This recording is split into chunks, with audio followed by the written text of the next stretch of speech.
Comme si rien ne pouvait l'arrêter, la voiture fonce sur le tarmac, à quelques mètres des avions. Soudain, le conducteur sort de son véhicule. Ça y est, il part en courant. Il faudra plusieurs minutes aux gendarmes pour l'intercepter.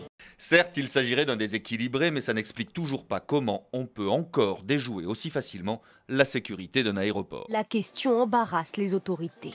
Je n'ai pas, l'enquête dira comment et pourquoi ce véhicule a pénétré en piste. Aujourd'hui, nous n'avons pas assez d'informations pour vous les communiquer. Bon, on n'en saura pas plus dans l'immédiat.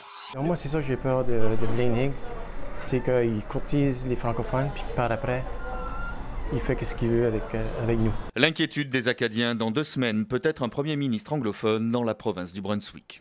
Le chef Blaine Higgs a longtemps été d'avis que le bilinguisme officiel du Nouveau-Brunswick coûtait trop cher et désavantageait les anglophones. Il affirme maintenant avoir changé d'idée et ne s'oppose plus au bilinguisme. Il tente aussi d'apprendre le français. Nous voulons les mêmes choses pour cette province. Mais surtout, le vote francophone devrait peser très lourd dans ce scrutin. Sous le centre-ville de Mons, des kilomètres et des kilomètres d'archives. L'ensemble représente 6 km courants d'archives, donc c'est comme si on alignait sur 6 km des boîtes d'archives telles que celle-ci.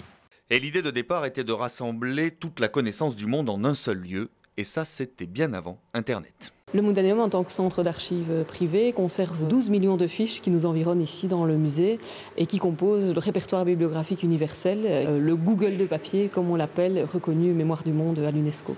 Et pour le géant américain, c'est bien ici qu'est née, il y a plus de 120 ans, l'idée d'Internet. C'est presque un problème de mathématiques pour débutants, sachant qu'un tunnel avance de 25 cm par jour et qu'il fait 500 mètres, combien de temps faut-il pour l'achever ? Mais arithmétique et terrain ne font pas toujours bon ménage. Premier coup de pioche en 2004. Aujourd'hui, 14 ans plus tard, voici en pointillé ce qu'il reste à percer. Fin des travaux, pas avant 2026. On est face à un tunnel de 500 mètres.